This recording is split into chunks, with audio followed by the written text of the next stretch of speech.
because it causes acute sickness. And now doctors are learning even when the infection is gone, symptoms last. At this point, I've been sick for 9 weeks, heading into 10.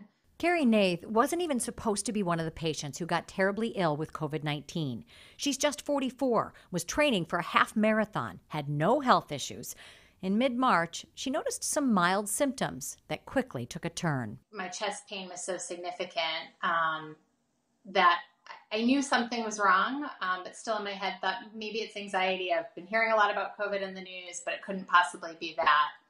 And then by day 3, I had the fever, as well as GI symptoms that go along with COVID. She got the positive diagnosis and healed at home. For many people, you'll hear it compared to the flu, and so many people are even asymptomatic.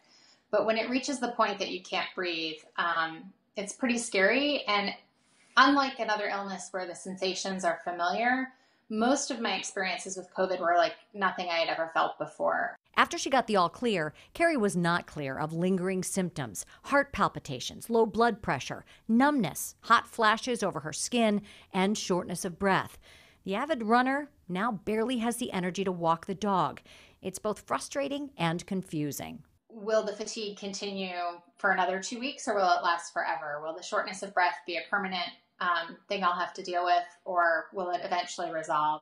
In the beginning, we were told it's only going to be, if you have mild symptoms, then it's not going to be that bad. It's maybe going to be a couple of weeks. If you have severe symptoms and you're in the hospital requiring hospitalization or intubation, it may be longer. But what we're finding is that there's definitely this group that's in between that are having symptoms for weeks and even months that seem to be related to COVID. Northwestern Medicine family physician Dr. Ashley Stoker is seeing more and more patients with lingering issues following their SARS-CoV-2 infection. Worldwide, sufferers turn to Facebook.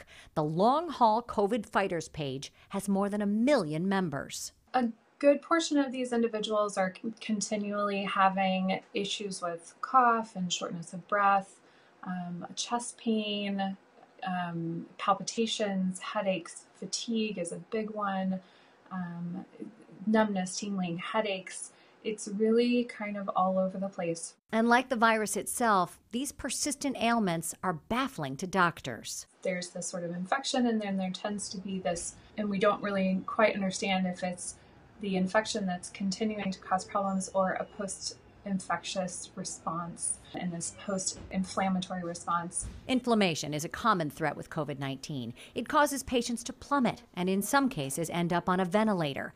But even for those who never end up in the ICU, that inflammation plagues their lives. Some people are having this getting better over the course of months, but some people haven't seen that yet. 10 weeks it's a long time to be sick, but just have to keep taking it day by day and trying to get stronger and find new solutions to keep healing.